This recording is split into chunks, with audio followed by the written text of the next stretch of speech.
Hello, gorgeous people, and welcome to another TV Central one-on-one podcast. I'm Aaron Ryan. The 7 upfronts have been and gone, and some exciting developments for 2023, including a brand new channel and a brand new content deal with NBCU. To discuss 2023, as well as a few other things, is Chief Content Officer, Entertainment Programming at 7, Angus Ross. Angus, thanks for joining me. Hi, Aaron. How are you? Excellent.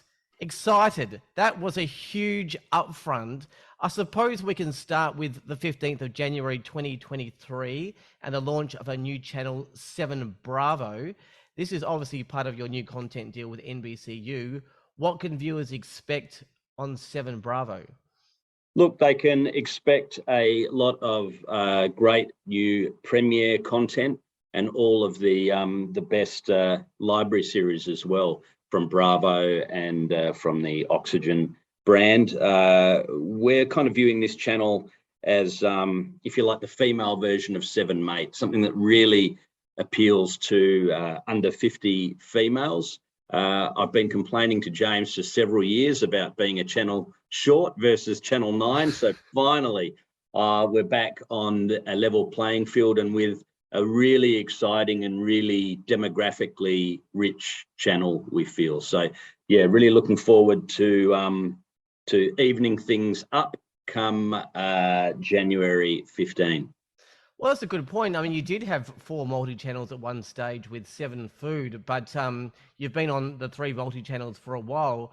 What were you just waiting for the right deal or partnership to move to a 4th channel again? Yeah, look, we even with 3 channels, we have the dominant suite of multi-channels. I think they're all very well targeted and complementary to our main channel. But yeah, it was a matter of finding the right opportunity. Obviously, we didn't really want to dive into another male channel or anything like that. And yeah, this one fits in with our bigger overall plans and fits well within the suite of channels, which we think are just going to become more dominant for us next year, obviously, with that addition. Well, 7 Bravo is just part of the deal you have with NBCU. What else is part of the NBC deal that viewers can expect next year? Yeah, look, so 7 Bravo, all that content, of course, will also sit on 7 Plus, which will be well over 1,000 hours, additional hours to 7 Plus through there. We've got a movie deal as well with them, and also we get their network and cable series premiering on Channel 7. In addition to that, there will also be the best of NBC library content. If you think about brands like the Law and Orders, the Chicagos, all those sorts of things, several thousand hours of that will also be coming to 7 Plus in 2023. So across all our platforms, you're going to be seeing a lot more NBC. So I gather that means you'll get the new Quantum Leap series that's premiered on NBC. Yes, that's I saw that just got I think it's up to 18 episodes for the first season order. So yeah, that'll be coming to us, and yeah, a number of other shows as well from this season. We'll announce those shortly. Let's talk about some Aussie shows. Australian Idol returns to our screens in 2023 after a fairly long hiatus. Obviously, the auditions will be pre-recorded. Is there a point in the show where it will be screened live, and will viewers be able to pick their favourites each week? Yeah, absolutely. Will be. It was essential to us to be able to deliver the live component of this show. So we were delayed by several years due to COVID, obviously, because that just simply wasn't possible. We think it's a really aggressive move for Q1. You know, we've got to take the fight up to Married at First Sight and Survivor, and we think this is a really good counter programming space to be in that quarter. There's still a lot of nostalgia towards Australian Idol. You know, when 10 finished with it nearly 10 years ago, you know, it really wasn't due to ratings. It was due to the cost of the thing. When you look at ABC in the US, they've successfully rebooted the show after Fox had it, and it's now their top 18 to 49 show. So we think it's an aggressive move for Q1 for us. But yeah, live was incredibly important. Yes, you will be able to vote for your favourite people. There'll be a live show and a results show once we reach a certain point in the program. So no, it's exciting, and you're going to be able to see, for those people that make it through, them doing a number of performances, really go on that character journey as you see them turn into stars. Mm. It was a I saw the announcement with Marsha Hines coming in as a guest judge. I mean, that's a nice touch for the nostalgia, and then you've got the big name like Harry Connick Jr. It should be awesome. Clearly, though, the return of Australian Idol to our screens is a focal point of your schedule, and as you said, you're going Q1, presumably up against Married at First Sight, which is very bold. What were your thoughts surrounding the decision to go Q1 and possibly, well, Look, I mean, almost definitely up against Married at First Sight? Yeah. Well, I think you have to be bold in that quarter. You've got to take some big swings and trust or do your very best to make sure those big bets pay off in that quarter. I don't think you can allow other shows to get a free ride. This is it's a known format. I think it's a riskier thing launching unknown formats in that quarter. This is a known format that still has a lot of positive nostalgia in this market. But it's kind of a go big or go home swing in Q1. So no, it's I think it's a sensible decision for us.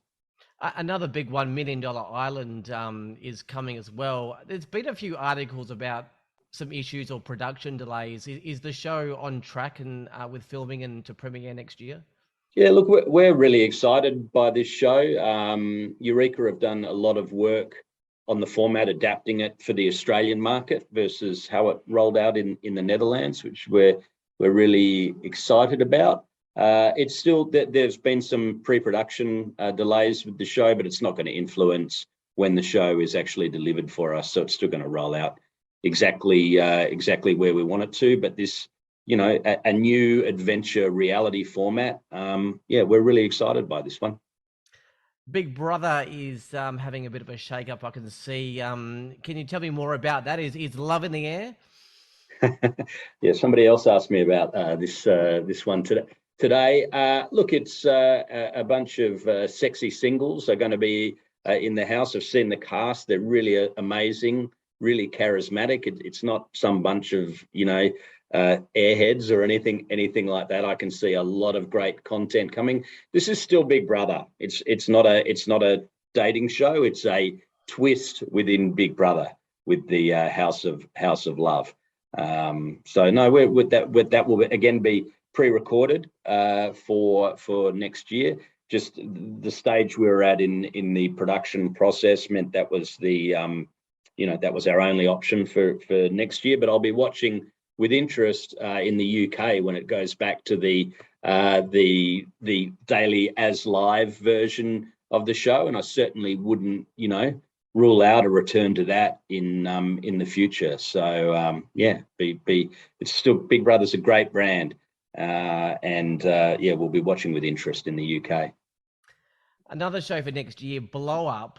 It kind of reminds me about when they announced Lego Masters. It didn't seem like a 10-pole show where people, you could get a show out of people building Lego items. Blow Up is about balloon artists and decorators. What actually happens in the show? Look, what you get is Australia's best balloon artists competing to build the most amazing displays of balloon artistry that you're ever going to see. I mean, you saw the trailer today at the upfronts. We're not talking about a clown making poodles at a kid's birthday party. They're far more intricate than that, and it really has to be seen to believe. And I truly think this show's going to cut through when it comes along in Q2 next year. Also, the 1% Club looks like an interesting twist on a game show. What's the premise with that show? Look, this is it's a comedy quiz show. It's about to go into its second season in the UK. Jim Jeffries is hosting it for us. It's not your typical quiz show by any means. There's a lot of mind-bending questions, if you like. It's got some of the best play-along of a game show that I've seen, but it's really, really good fun. And the end result of each episode is to see, are you in that top 1% of people that can answer all of these questions correctly? And yeah, great play along. We're looking to try different things at 7:30, to try and break up, I guess, this monotony of stripped reality shows that that all of us networks are rolling out. So we're doing a few experiments. That's one of them. Another one is bringing back sketch comedy with We Interrupt This Broadcast. It's putting on what's not on. It's a risk, but I think it's a calculated one night a week risk, and I think people need a laugh.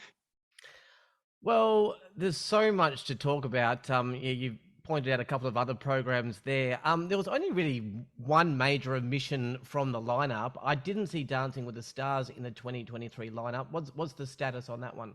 Yeah, look, we're still in active discussions about doing another season of Dancing with the Stars. It's been a very solid performer for us over the past couple of years since we brought it back, and we for various reasons had to do a pre-recorded format, but it actually works for us then in how we decide to roll the program out. I've just been over at MIPCOM, and I got the chance to see a couple of episodes while I was in London of the UK version, which is doing bigger numbers than ever, and it's such a great show, such a great spectacle over there. And look, I love the show, so I'd love to see it come back somewhere on our schedule in 2023, as if the planets align. We've talked about in detail about 2023, but the race to the finish line for 2022 is not quite over yet. Obviously, AGT will continue into November. We've still got Kitchen Nightmares running. Is there anything else still to come this year? We've got our two 20th anniversary Kath and Kim specials that are going to be coming in November. We've also still got two more episodes of This Is Your Life, one on Rebecca Gibney, one on Tina Arena. So look, we're going very hard to the end as usual. It's another close year. Seven is obviously in the lead. The other interesting thing that's happening at the moment is that just happened today actually, is that OzTam are adding back into the ratings the missing Sydney data from several months where Channel 7 was adversely affected by data not being counted in the Sydney market. So that's I think just going to further consolidate Seven's lead for the year. But it's a material difference. So we're glad that's being rectified as we speak. Oh, there's a little story. Interesting. All right. So with the 2023 lineup, you've got a mixture there of established shows and new formats. Do you think you've got the balance right? Now, the reason I ask that is because you get the complainers that say that you rely too much on established formats, but then when you have some new shows, these same complainers are ready to tear them down, and whatever the new format is. Some sections of the media are already saying, $1 Million Island won't work, and they haven't seen a single frame of it. So how's that balance between established shows and new formats? Yeah, a lot of negative people around, aren't there? Look, it's always a balance. New shows are hard. There's no two ways around that. It's hard to break through the noise, break through the clutter, and get attention. That's why for us, sporting codes and so forth and 7 News, our spine, that sort of thing, having that ongoing audience there week in, week out is so important in your ability to be able to launch shows on top of your external marketing and so forth. But it's a hard business when new shows launch. Well, great. When they don't, you got a big problem. I've been there before. If you've got 5 nights a week of new programming that's not resonating, you're in an absolute world of pain. So I think what you'll see for our schedule next year is, giving new shows the best opportunity they possibly can have. You might find an established show anchoring a Sunday night and a new show coming in Monday, Tuesday, and that sort of thing. So it's always a balancing act across the year. And when we're in the program development business with Seven Studios, it's funny. We launched a lot of new shows, and some worked, some didn't. But it's hard. It's tough. It's tough to launch. So it's all well and good to say new, but it's always going to be a balance. I want to ask about ratings now. I mean, we could have a 2-hour discussion here, but just the one question. I want to ask about like the interpretation of the data that comes out. I know some that call every morning media releases that come from the networks, it's all pure spin. Is it about a pure number, or are there many factors that the media fail to report? And I just want to give you one example, and this could work in reverse. So I'm just using 7 now. Let's say a Monday show at 9 p.m. has 210,000 on 7, 230,000 on 9. On face value, some would say both figures are low, and 9 obviously have won the slot. However, what if I added that the 210,000 was a US drama that came out of a 350,000 tentpole lead-in, and the US drama gets a 50% bump in total TV, and obviously the US drama is somewhat cheap, so we could use 911 in that. Mm-hmm. Then I said that the show on 9 got 230,000, it came out of a lead-in of 750,000 and got an 8% bump in total TV, and the 9 p.m. show on 9 is an expensive Australian program. Now, to me, in this scenario, 7 is a clear winner, but most obviously will report that 9 won that. Yeah. So obviously, what factors need to be considered when reporting on ratings each day? Look, I think what you've spoken about right there is a perfect example of why we relentlessly push for those total TV numbers after 7 days. I mean, at the moment, we're at this tipping point where even on overnights, so many people are live streaming shows. They're not watching. They're watching through 7plus or 9 Now or that sort of thing. They don't have an aerial. That's how they're watching.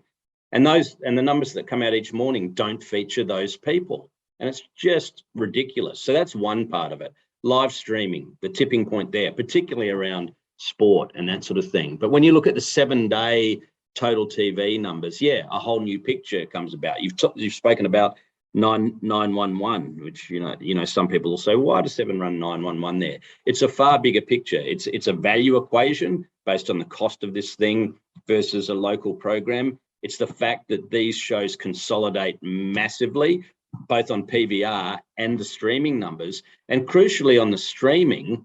When people are in that 7+ environment, it allows discovery of either prior seasons of said show or tips them into other catalogue from NBC, from Disney. We always talk about 7+ being driven by drama, and that's because of Home and Away. That's the biggest show on 7+. So the people using 7+ have a predisposition to wanting to consume drama. So something like 911, it's across so many levels, not just the overnights, but it's really crucial for 7+, which is something that's just becoming increasingly important for us.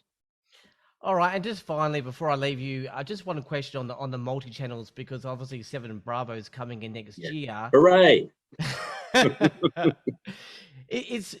You actually mentioned it before. It's actually not often reported, but most nights 7 7 Mate are number 1 multi-channels, and together these 3 multi-channels beat 9's suite of multi-channels where there's 4.